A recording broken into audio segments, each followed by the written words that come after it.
Olá, sétimo ano, sejam bem-vindos a mais uma aula de arte, aula de número 36, que talvez seja até a última, eu não sei, eu tenho que checar ainda, né, com a coordenação, porque a prova está chegando, né, e a gente está fechando a nossa matéria no dia de hoje. Vamos pegar, né, esse nosso livro e olhar as últimas páginas do último capítulo dele, para a gente ficar, né, de boas para a prova, né, para vocês poderem estudar tranquilamente, já tendo uma explicação de tudo, ok?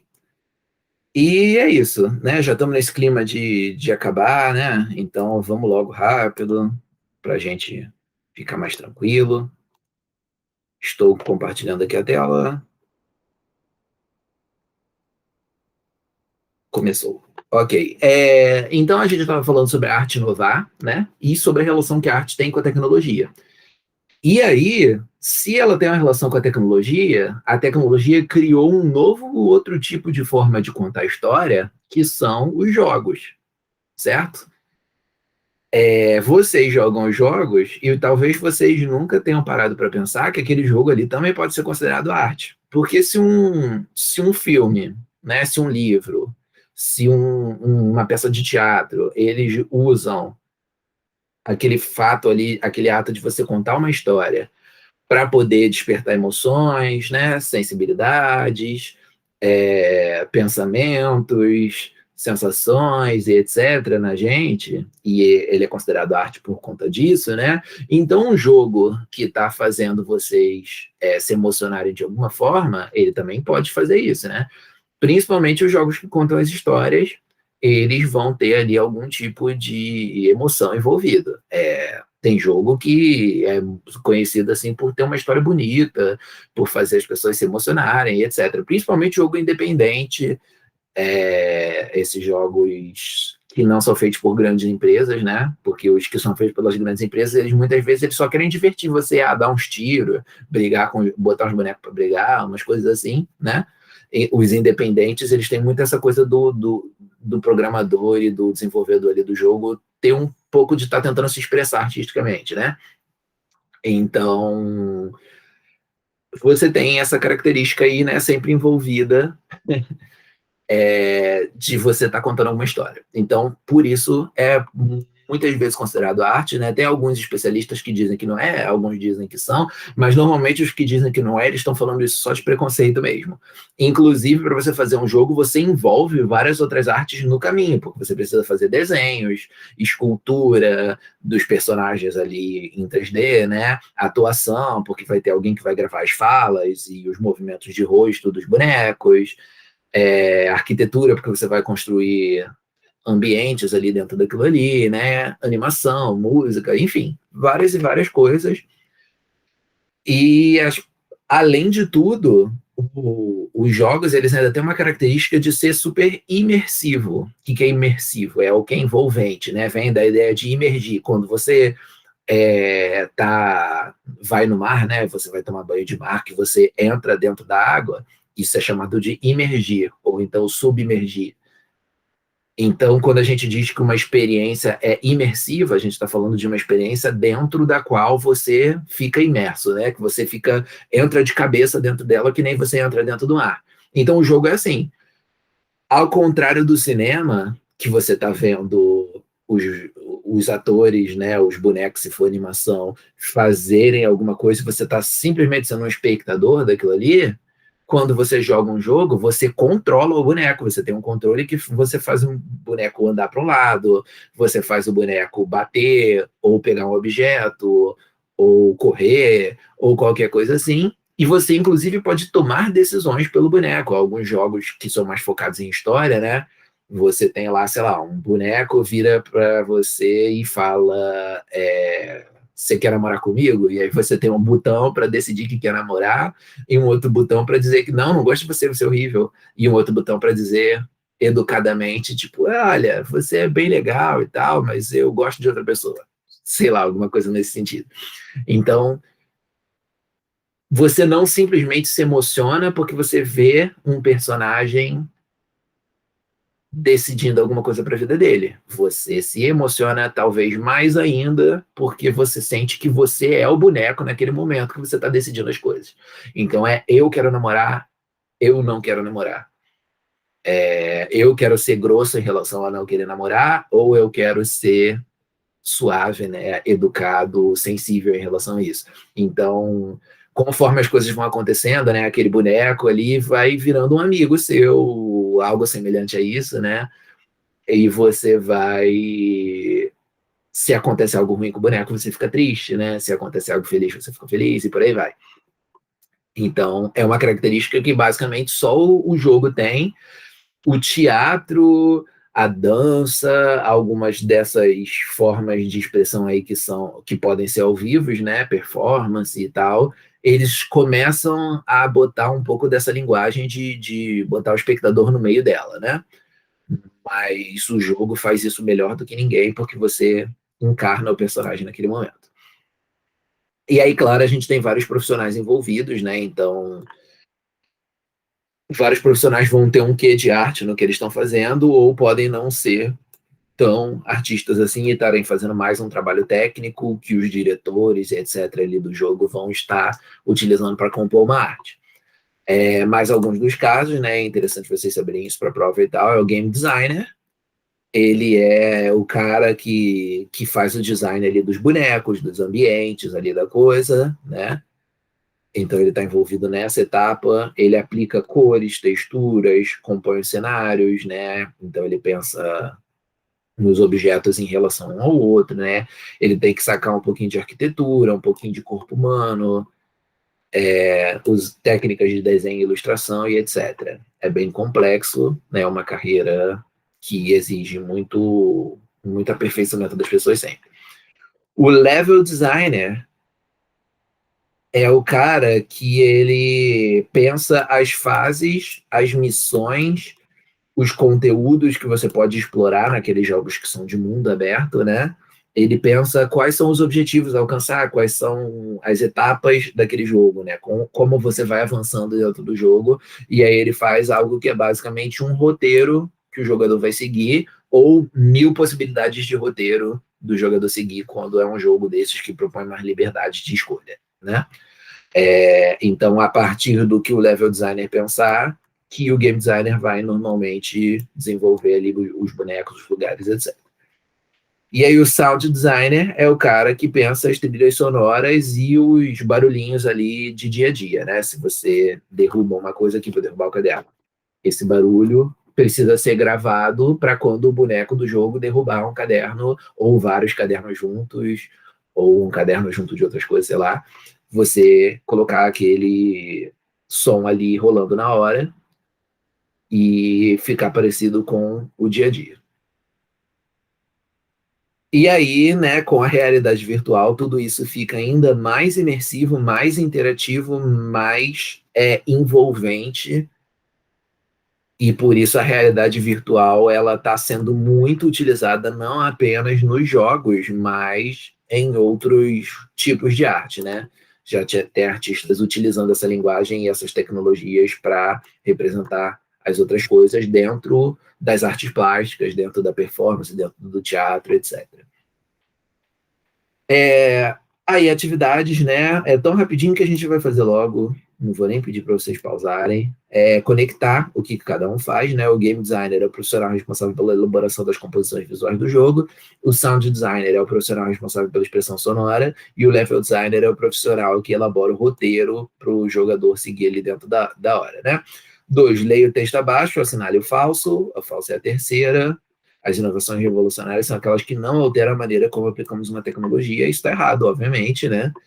As revolucionárias são as que alteram, e alteram muito substancialmente. Aí a animação, que é essa técnica visual que ela surgiu para o cinema, ela também está envolvida no game e em todas as tecnologias grandes que a gente tem hoje em dia, né? Então, para você conseguir fazer uma animação dessas mais tecnológicas que você tem hoje em dia, normalmente você vai botar um ator profissional, que pode até fazer outros filmes que não são de animação, você vai colocar roupas nele, né? Uma roupa específica que tem várias coisas monitorando as dobras do corpo, né, monitorando o que você está fazendo. E aí aquilo ali vai capturar o movimento da pessoa, que depois o outro profissional designer, ele vai transformar aquilo num boneco se mexendo.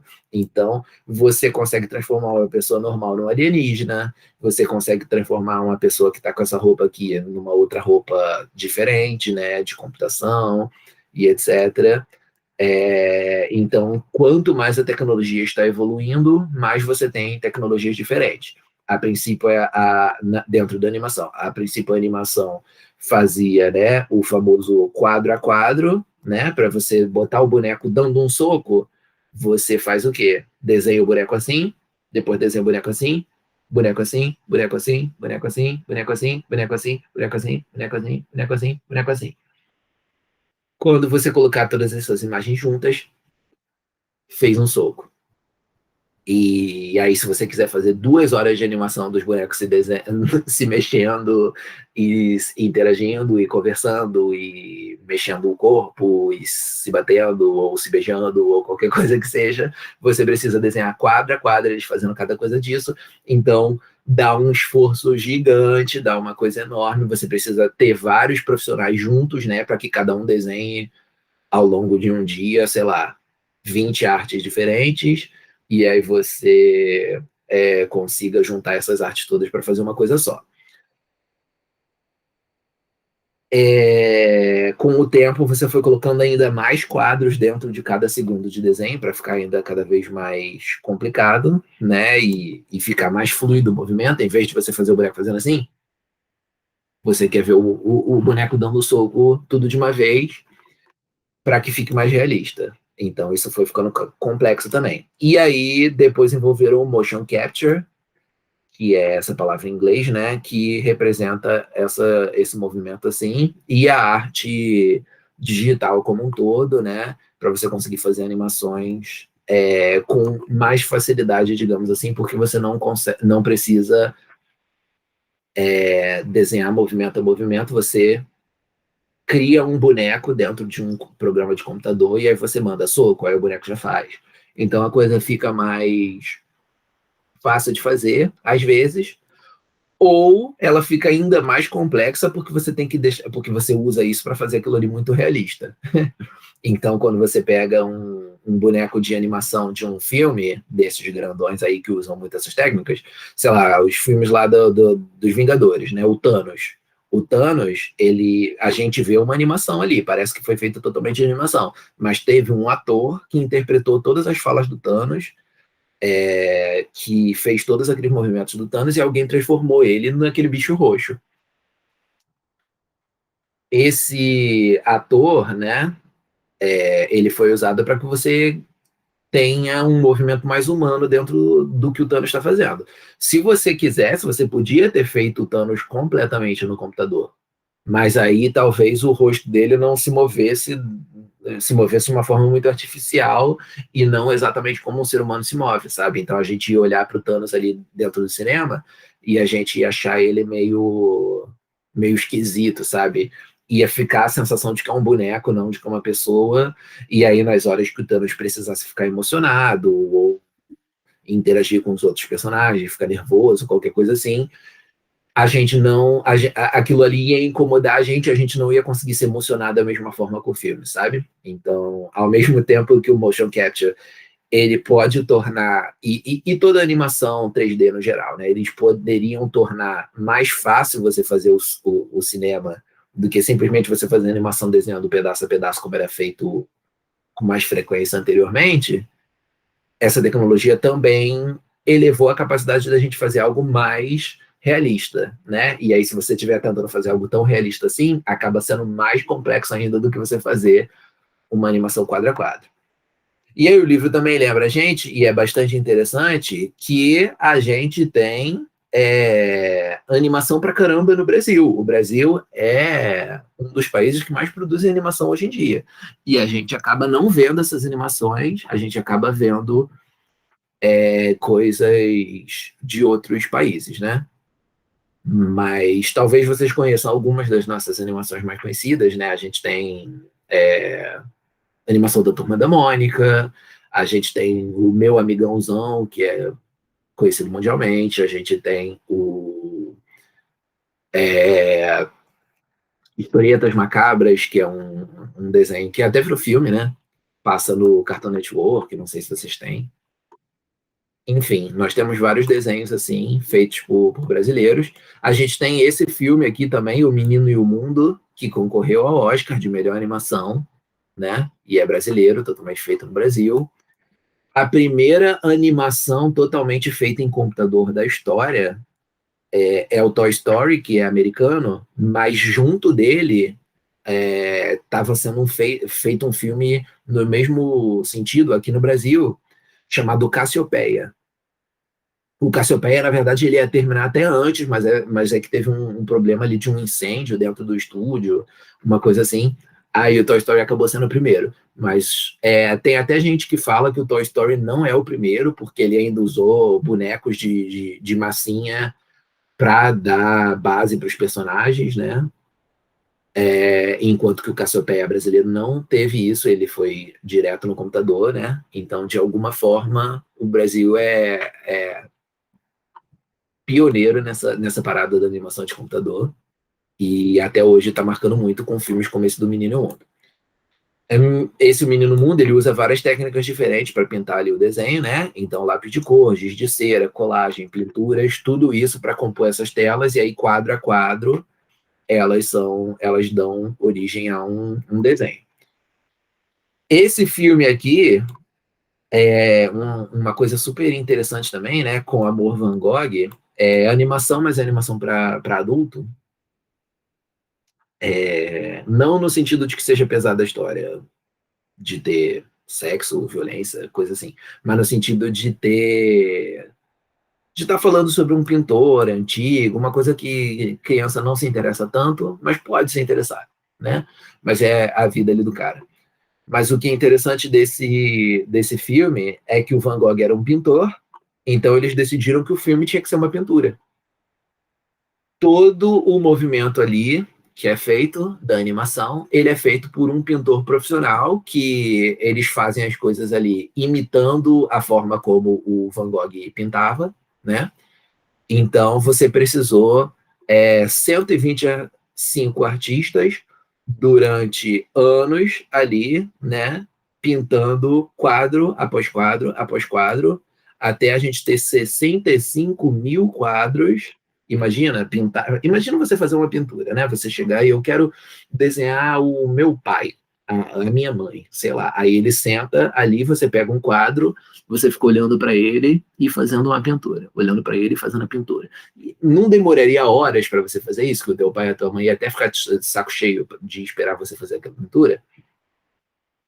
Imagina o quanto que você precisou de esforço, trabalho e tempo, né, para você fazer esse filme aqui, que tinha que ter 65 mil quadros, 65 mil cenas desse boneco aqui de olho aberto, aí depois ele com o olho meio fechado, depois ele com o olho fechado, para você fazer ele piscar, sabe?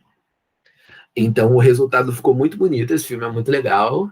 Se vocês não tiverem interesse de assistir ele todo, porque de fato é uma temática bastante para adulto, assim, mas se vocês quiserem procurar no YouTube cenas dele, eu nem posso botar a cena aqui porque tem direitos autorais, etc. Mas com certeza no YouTube tem algumas cenas separadas dele, só para vocês darem uma olhada em como ficou o resultado, sabe?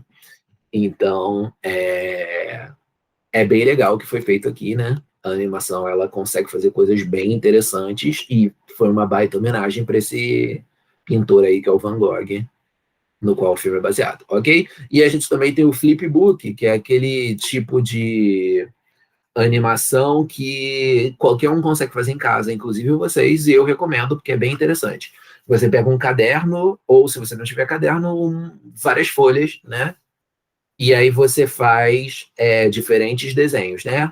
Que nem aquela coisa que eu expliquei do soco, de quadro a quadro, ter um pouquinho de movimento. Você vai fazer isso com o teu desenho. Um atrás do outro, um atrás do outro. E aí, quando você vai botar tudo ali como se fosse um caderno, um livro, né? Com várias páginas seguidas, você vai fazer esse movimento assim, de deixar as páginas seguirem.